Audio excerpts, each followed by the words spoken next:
The original Google Pixel was an odd device. It managed to be one of the best phones of 2016 while simultaneously feeling like a missed opportunity. It lacked an eye-catching look and a host of common features you'd expect on a £600 phone, but the stunning camera made it worth it. To this day, even with the likes of the Samsung Galaxy S8 and iPhone 8, I still find that photos taken with the Google Pixel are the best. Now, with the Google Pixel 2, Google is trying to improve the phone as a whole, adding the features it missed out last time. If you were hoping for a total rethink of the Pixel design, you might be disappointed. The Pixel 2 XL has seen a significant redesign, but the Pixel 2 feels very familiar. The biggest disappointment here is that the chunky bezel running around the 5-inch display remains. Like the iPhone 8, Google has decided against stretching out the display on the Pixel 2 and the device immediately feels old-fashioned as a result. It remains better looking and feeling than the original Pixel in a number of ways, however. It's slimmer, tidier and the back panel shouldn't be quite so polarizing.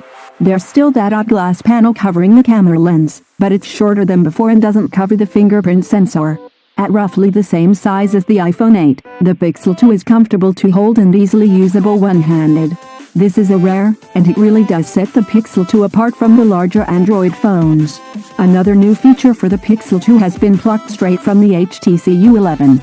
Like HTC's current flagship, the sides of the Pixel 2 are pressure sensitive, so pressing on them with greater force opens up the Google Assistant. I found this feature surprisingly useful on the U11, and I'm quite happy to see it here.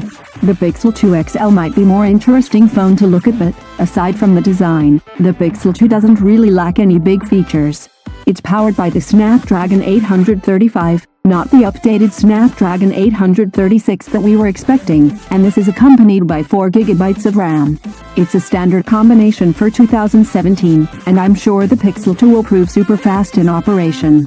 Last year's Pixel managed to be the fastest Android phone around, so it will be interesting to see if there's much difference between it and the LG V30. 64GB is now the base storage option, replacing 32GB, but there's a 128GB option too.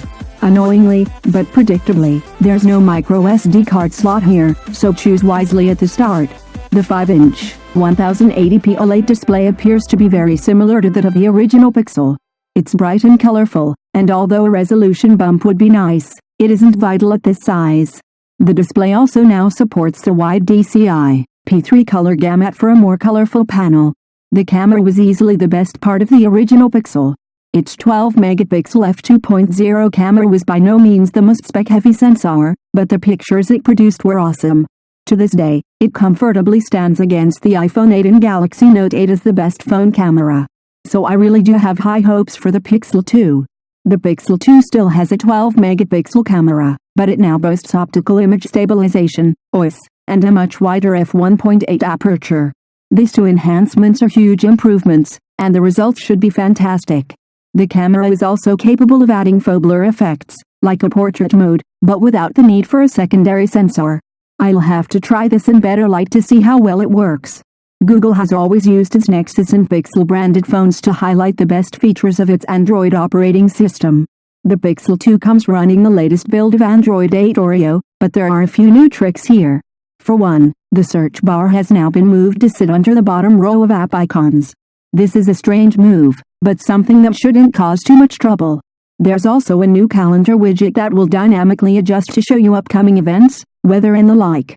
Android in its purest form, as seen on these devices, is still the best way to experience it. Samsung and LG skins might have more tactile features, but the smoothness and lack of bloatware here is just so much slicker.